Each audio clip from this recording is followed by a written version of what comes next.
Canada raise the stakes, suspense over each side's next move. As Trudeau dials down his tone, we call upon the government of India to engage with us to move forward on getting to the truth of this matter.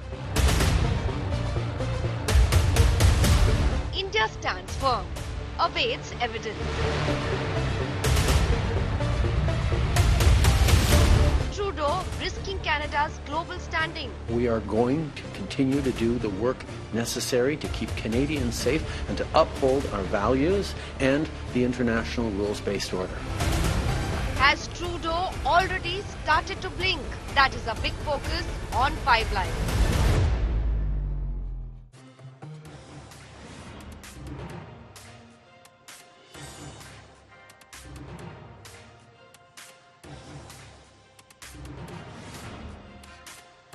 Where is the India-Canada face-off going to end, viewer?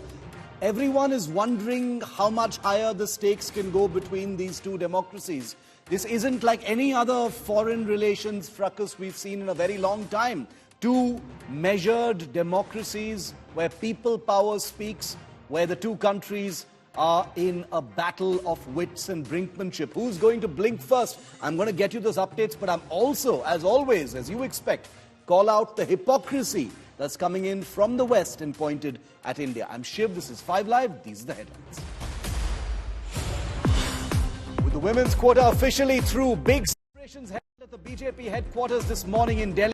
Women Karyakartas and ministers seen blessing Modi as the Prime Minister thanks all MPs who voted for the bill.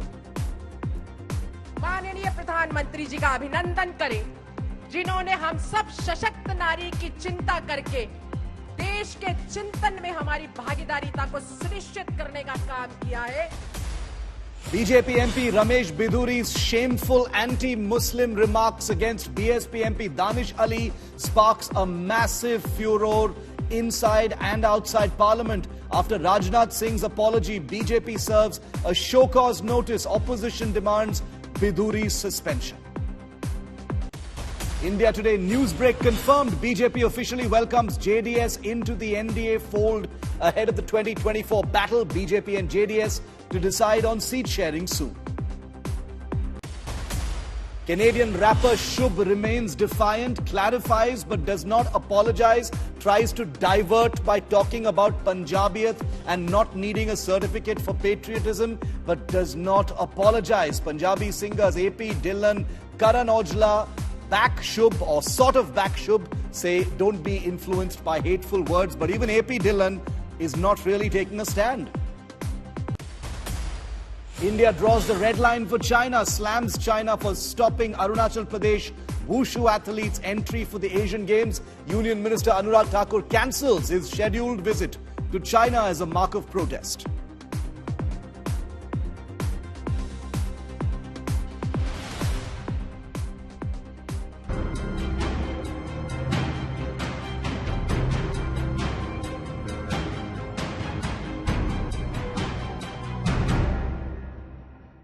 After triggering a big international face-off between India and Canada by explicitly naming India in the assassination of Khalistani proscribed terrorist Hardeep Singh Nijjar, Canadian Prime Minister Justin Trudeau has dialed down his tone, but he's upping the ante against India by getting his government, his intelligence agencies, to leak selective pieces of information to the Canadian press to suggest that there is audio evidence of Indian diplomats in Canada accepting an Indian role in the killing of this terrorist, Hardeep Singh Nijjar. Now, the situation is getting from bad to worse, with each side digging in its heels. India has cancelled all visas from being processed in Canada. The Canadian Prime Minister, speaking at the UN, said he seeks India's cooperation, and in the meantime is putting out selective source-based pieces of information to sections of the Canadian press who are friendly to Trudeau in order to try and heap the pressure on India, little knowing that India stands clear because India And its position is that it has nothing to do with the killing of this Khalistani terrorist. But I have something more to share with you first. For something that India didn't even start, we've spent a week witnessing the most spectacular display of hypocrisy and condescension from the Western media, commentariat, and the columnist and think tank brigade. After Justin Trudeau triggered the face-off in Canadian Parliament earlier this week by naming India in the assassination of Khalistani terrorist Hardeep Singh Nijjar, there was a sudden bustle in the Western press. The Washington Post fired the first shot, describing Nijjar as a Sikh activist. Take a look at this. I can only imagine how Sikh activists feel about a once credible newspaper describing a man against whom the Interpol issued a red corner notice in 2020, designating him an individual terrorist under India's Unlawful Activities Prevention Act as a Sikh activist. Well, where there is Washington Post, there must be New York Times not far behind, can there? But they couldn't do much better, so they settled for describing Nijjar as a Sikh leader in their headline strap. Take a look at how the New York Times described Hardeep Singh Nijjar as a Sikh leader. Think about this for a moment, viewer. Think of how Sikhs around the world feel about a man who was mastermind in the 2007 Ludhiana blast case, the murder of Rashtriya Singh Sangat leader Rulda Singh in 2009, the Satyanarayan temple explosion in Patiala in 2010, the assassination of a godman Pyara Singh Bhaniara, among other things, as a Sikh leader. That's the word for Nijjar, accused of all those things by the New York Times. But if the Washington Post and NYT thought they were winning the race to soften a terrorist's image, they were swatted aside by that famous past master in such matters, the Financial Times, who touchingly described Nijjar with these beautiful, elegant words, viewers. So beautiful. 45-year-old plumber, remembered as a tireless campaigner, fatherly figure who would lay out chairs for worshippers at the Gurdwara, scrub the kitchen with his own hands. My heart is breaking, Financial Times, just breaking. But who are Washington Post and Financial Times, New York Times, in front of the true guru of a kind of racism so entrenched, you can barely see it. That's the beauty of it. Take this example, for instance, of The Economist casually and with zero sense of irony describing the Indian subcontinent as a messy region, presumably in comparison to the neat and orderly West in this instance. Clearly, someone at The Economist realized how this sounded and edited out the word messy. So if you look at these two pictures, messy exists in one and then it's promptly removed right after. But none of these newspapers could hold a candle to the levels of condescending gyan India has been receiving over the last 72 hours from the think tank / international relations / geopolitics columnist brigade, each one trying to outdo the other in hilariously lopsided commentary on a situation that wasn't even triggered by India. Which is why in the last 72 hours, social media has been erupting, positively erupting, with columnists wondering how India will manage if Trudeau's allegations are proven true. In comes a random BBC columnist to talk of how the West, a part of the world that literally invented the art of extrajudicial killings on foreign soil, have condemned countries like Russia, Iran and Saudi Arabia. Zero sense of history, zero sense of irony. They don't even name countries like the United States, Israel and others. A kind of geopolitical racism that just flows like so many little rivers. It's actually amazing. It's an art form, and I actually say salam to the Western press for the easy manner in which they let this racism and this condescension flow. Western media, terror apologists, and these gentle racists have been cheerleaders of a far more structured condescension of an India that is clearly rising. Which is why you'll see a wholly Western, largely white commentariat talking shop about how India shouldn't be pushing its luck, how India cancelling visa applications isn't diplomatic etiquette, why this doesn't suit India's agenda, how India's posture indicates guilt, even how the Khalistan issue is actually India's fault.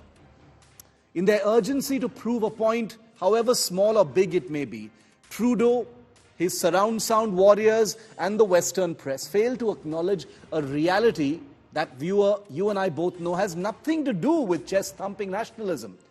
This is a country, or this has become a country, that is far more self-assured than it was perhaps in the 1980s when Trudeau's father tried something similar with India. India is far more sure-footed in international relations now than it has perhaps ever been before. Trudeau may learn it the hard way, but so will anyone too lazy to take the time and make their peace with a new India. Now let me take you to the main developing story of the day. You know about the diplomatic standoff that has been triggered by the Canadian Prime Minister. He has not once but twice alleged a potential link between the Indian government and the killing of Khalistani terrorist Hardeep Singh Nijjar in Canada 3 months ago. India, remember, has staunchly rejected all of these claims and also put the ball back in Trudeau's court by saying, you haven't even shared any information with us and you've gone ahead and named us. And like I said at the beginning of this show, Trudeau, while dialing down his tone, has gotten his intelligence agencies to insidiously leak information to friendly press in Canada, talking about how they already have evidence of Indian diplomats accepting blame. Take a look at this. The Canadian Prime Minister has just acknowledged India's global clout. There is no question that India is a country of growing importance. In his comments at the sidelines of the New York General Assembly, Trudeau also underscored the importance of his country's broader engagement with India on the world stage. There is no question that India is a country of growing importance and a country that we need to continue to work with, not just in the region but around the world. And we're not looking to provoke or cause problems. At the same time, the Canadian Prime Minister reiterated his allegation regarding the death of slain Khalistani leader Hardeep Singh Nijjar, allegations New Delhi has already strongly refuted. Asked to characterize the evidence he claims to be having, Trudeau dodged a direct question. In a world where international rules-based order matters, we have a rigorous and independent justice system and robust processes that will follow their course. According to official sources, India has sent multiple deportation requests for wanted terrorists and gangsters to Canada, but Canada has ignored all of them. A deportation request for gangster Goldie Brar, who took responsibility for the killing of Punjabi rapper Sidhu Moosewala and who is believed to be in Canada, has also gone unheard. In its dossier to Canada, India has also raised serious concerns about at least 9 Canada-based separatist organizations supporting outlawed groups like the Khalistan Tiger Force, the Sikhs for Justice, and the Babbar Khalsa International. The issue of deportations of wanted terrorists and gangsters raised by Indian authorities in multiple diplomatic and security talks. 8 individuals involved in terror activities and as many gangsters who have been conspiring with Pakistan's ISI have found a safe haven in Canada. If there is any country, if you're talking about reputational issues and reputational damage, if there's any country that needs to look at this, I think it is Canada and its growing reputation as a place, as a safe haven for terrorists, for extremists, and for organized crime. And I think that's a country that needs to worry about its international reputation. An unprecedented diplomatic row between the two countries, otherwise sharing a robust trade, diplomatic, and strategic partnership. Bureau Report, India Today.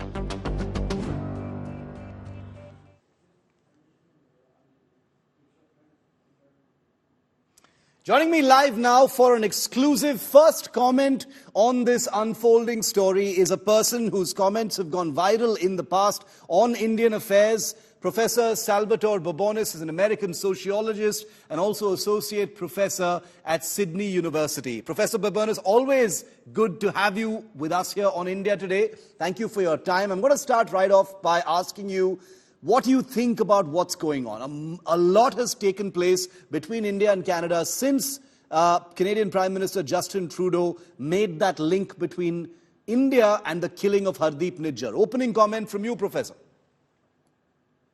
First, let's remember that these tensions have been bubbling around for the last 5 or 10 years. This isn't something new to India-Canada relations. It's the severity of the situation that's new, not the fact of, Canada harboring suspected terrorists and India being, pressuring Canada to bring those terrorists to justice. How do you assess India's response, Professor, so far?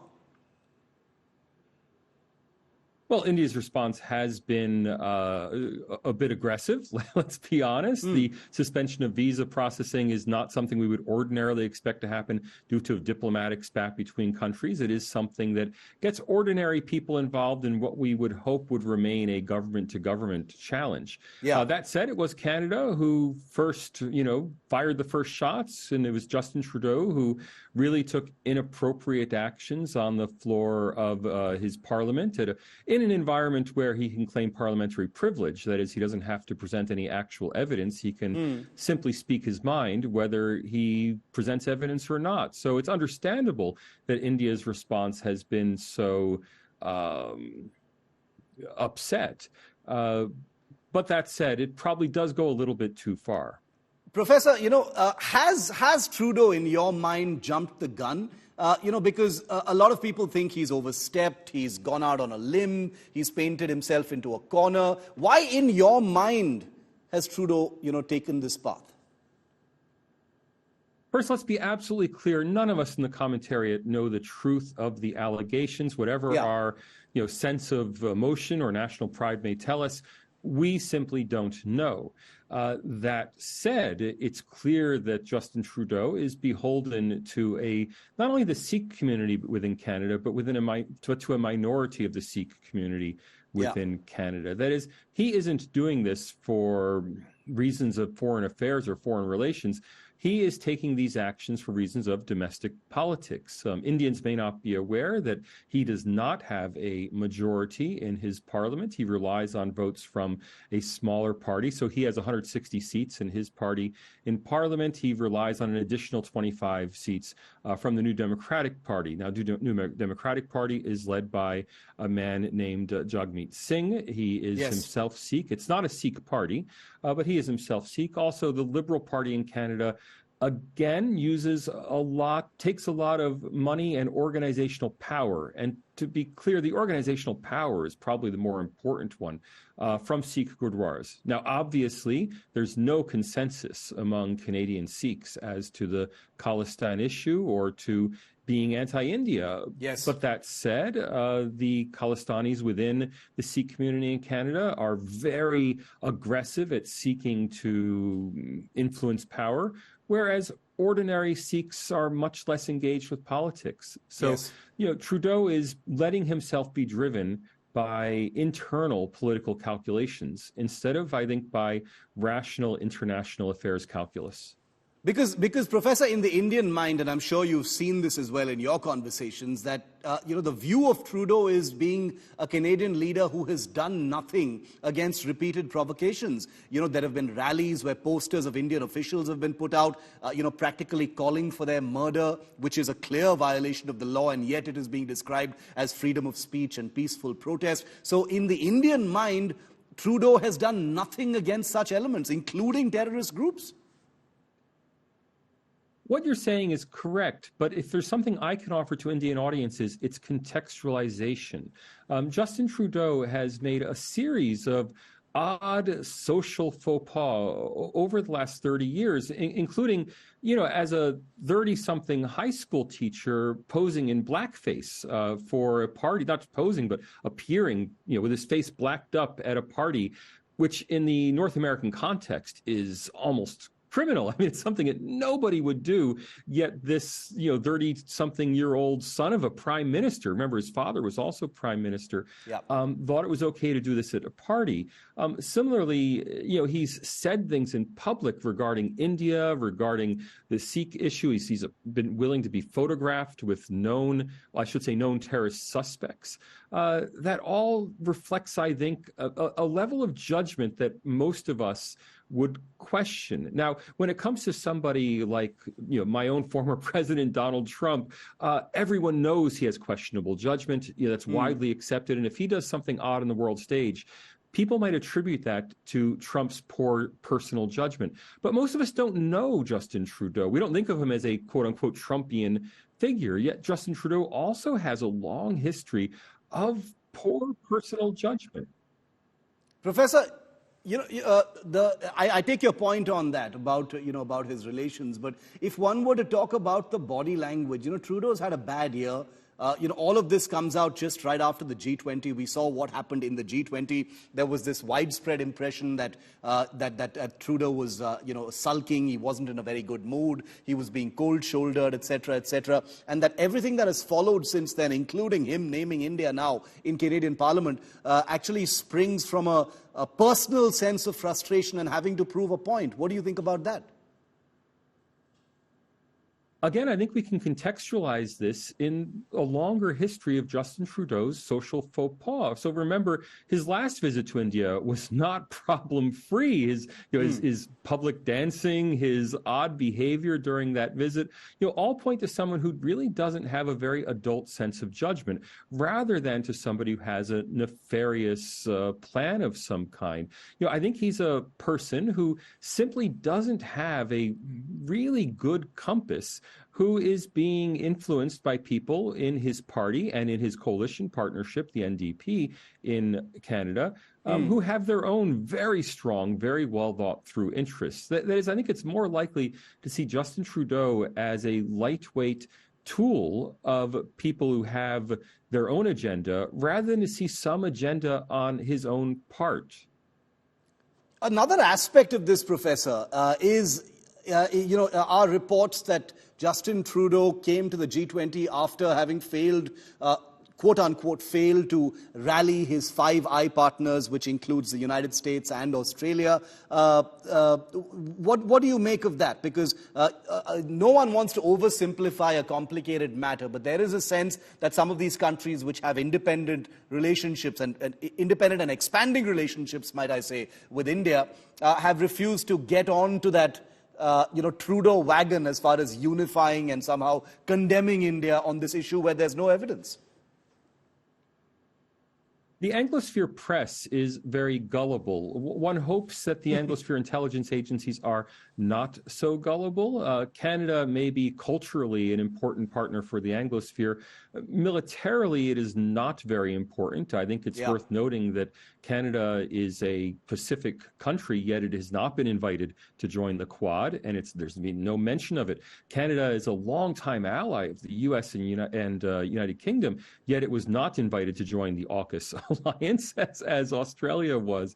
So Canada is not as well integrated into Western defense establishments as well. I think as many Westerners would like it to be or expect it to be. It has a position more akin to that of New Zealand in the sense of being nominally part of Western alliance structures, but widely perceived as not doing enough for its own defense or for the broader defense of the Western world. So I think the defense and security establishments are probably less gullible, less likely to take a Canadian Prime Minister's word at face value than is the press. The press has swallowed this hook, line, and sinker. And again, I want to stress, we don't know what happened, but we've not been presented, not only have we not been presented with any evidence, we haven't even been presented with a clear claim by the Canadian Prime Minister, which is to say that all of his accusations have been couched in a language of possibility, not in a language of certainty. And I think that's something we can all, read our own message into.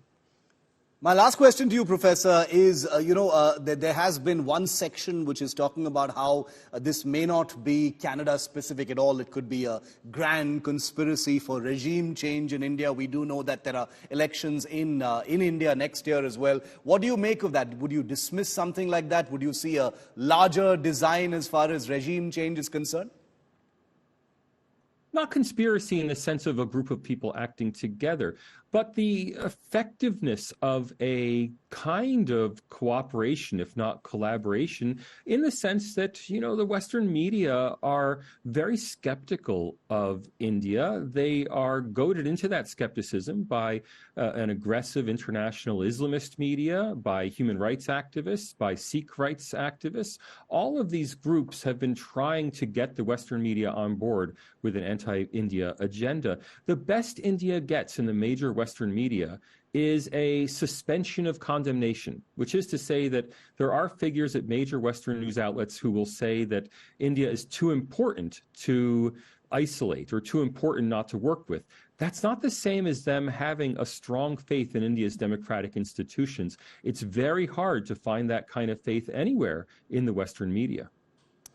Professor Babones, always a pleasure speaking to you, and thank you for your insight on this unfolding story. I have a feeling we're going to be bringing you back on the channel very, very soon for more of your wisdom on this story. So thank you very much.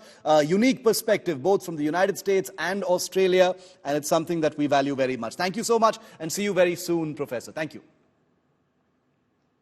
Well, moving back now from Professor Babones back straight to Canada, where, as you know, one of the most insidious fallouts of what the Canadian Prime Minister said 3 days ago, trying to implicate India in the assassination of a Khalistani terrorist in British Columbia, is that open threats of violence have been issued by this particular terrorist, Gurpatwant Singh Pannu, part of a banned Khalistani terrorist organization. He flits between Canada and the United States completely free, even though he's a proscribed terrorist belonging to a terrorist group by India. We'll leave that particular irony for another day. But this particular individual has issued open video threats calling for Indian Hindus to leave Canada and go back to India. And how have Desi Netas in Canada responded? Let's just take a look at some of the responses from at least the two most prominent Sikh members of parliament in Canada and what they've actually said. Let me just read out for you what these two very prominent MPs have said. Harjit Sajjan, very, very close to Trudeau, has said, to Hindu Canadians and Indians from all backgrounds, anyone who says you do not deserve to be safe and welcomed in your home does not embody the values of freedom and kindness we hold dear as Canadians. Do not let others delegitimize or question your place and love for Canada. Randeep S. Sarai, who's also a member of parliament, says, there has been a video circulating calling Hindu Canadians to have repudiated your allegiance to Canada and to go to India. I condemn this statement and any hate towards Hindu Canadians. Such speech has no place in Canada, but neither Harjit Sajjan nor Randeep Sarai have the guts, the gumption or the spine to name Gurpatwant Singh Pannu. And I'll tell you the reason why, viewer. Well, Pannu, that joker you see on your screen there, is the lawyer of terrorist Hardeep Singh Nijjar, the same terrorist who was killed 3 months ago, the same terrorist whose death Canadian Prime Minister Trudeau now wants India to be linked with. He wants to link it with India, and he says he has some credible evidence. None of that evidence has come forward, but Canadians now singing a different tune, Sikh members of parliament, saying that they want to distance themselves from Pannu's words, distance themselves, condemn his words. They have nothing to do with it. However, very, very importantly, refuse to even name Pannu. They don't even name Pannu because he's the only one issuing those threats. And like I said, the reason is that Pannu is the lawyer of the dead terrorist Hardeep Singh Nijjar. That's the reason. Abhishek Balla, a National Bureau Chief who's been looking at this story very closely, is back online with us. Abhishek, this is a rapidly escalating story. We're looking at a situation where the safety of Indians in Canada has a question mark hanging over its head. The Indian Foreign Office has issued instructions for students to stay safe and register themselves as well. What indications are you getting that anything is being done, especially since it is clear for at least these two instances that Canadian MPs aren't taking the bull by its horns?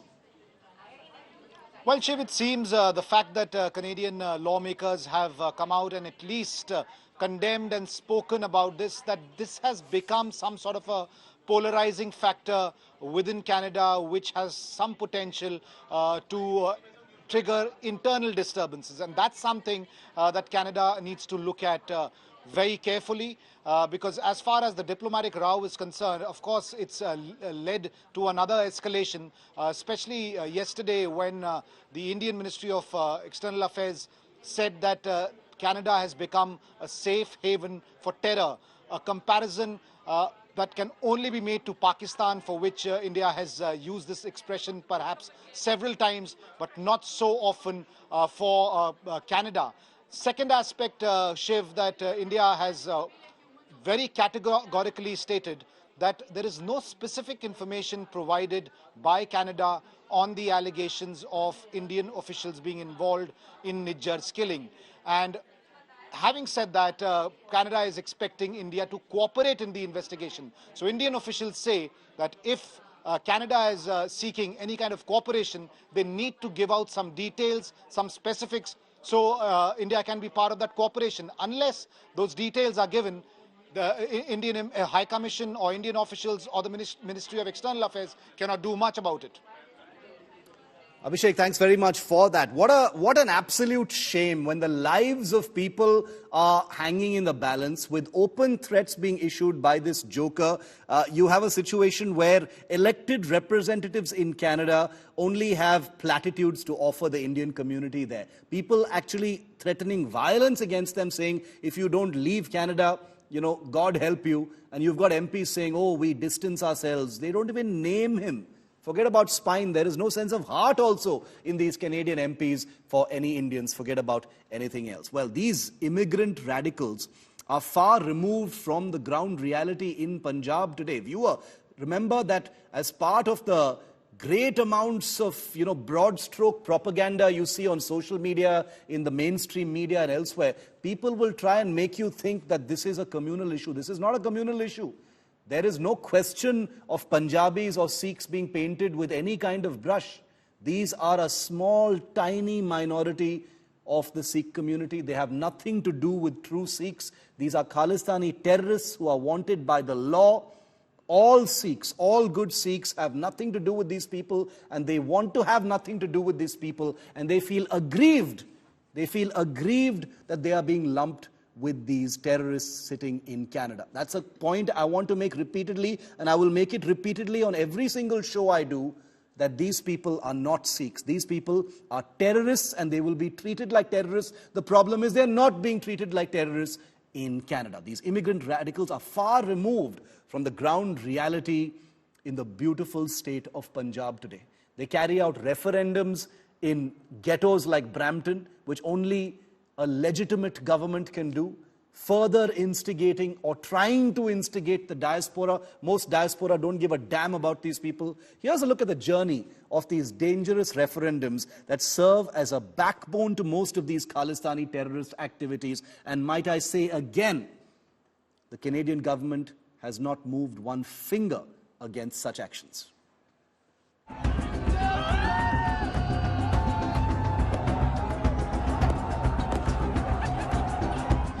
A major rallying point for Khalistani supporters in Canada. In Australia,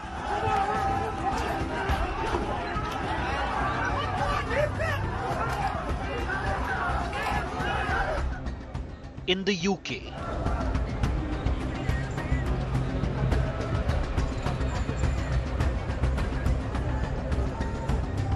a so-called Punjab referendum, unofficial and binding on no one.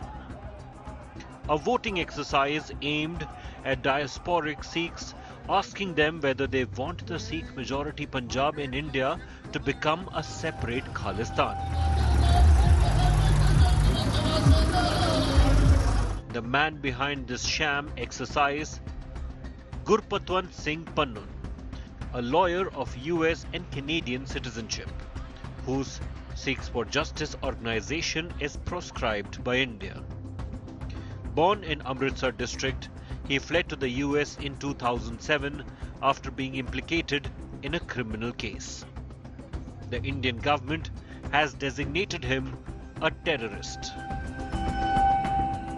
Make no mistake, Pannun's so-called Punjab referendum has no base whatsoever in Punjab. The Khalistan movement lost popular support in the early 1990s in the state. Elections take place peacefully from panchayats, the state assembly, to the Lok Sabha with a huge turnout. Surveys show as high as 95% Sikhs take pride in their Indianness. Separatist voices, if any, appear like a flash in the pan, once in a while, and vanish into thin air. Barring the stubborn fringe, most of the diasporic Sikh community, totaling some 2.5 million people, is not a supporter of Khalistan either. And within the fringe, Pannun's referendum exercise is seen as an ISI-sponsored program. ਉਹ ਜਿਹੜੇ ਆ ਇੱਕ 2020 ਸੰਸਥਾ ਵਾ ਜਿਹੜੀ ISI ਦੇ ਕਹਿਣ ਦੇ ਨਾਲ ਉਹ ਰੈਫਰੈਂਡਮ ਦੀ ਗੱਲ ਕਰਦੀ ਆ. Slain Khalistani separatist Hardeep Nijjar was actively involved in this ISI project in Canada's British Columbia province. The referendum was originally slated in 2020 but was delayed due to the pandemic. Canada became one of the first countries to hold this exercise. It started in the UK in 2021, followed by Italy, and moved to parts of Canada this year. The Indian government has repeatedly conveyed its position on this so-called referendum to nations where it's held, Canada included. Our position on the efforts by anti-Indian elements to hold a so-called Khalistan referendum is well known. It has been conveyed to the Canadian government, both in New Delhi and in Canada. You also referred, and let me reiterate that, the government of Canada has conveyed that they respect the sovereignty and territorial integrity of India, and they will not recognize the so-called referendum, which is to take place, I think, in 2 parts in Canada.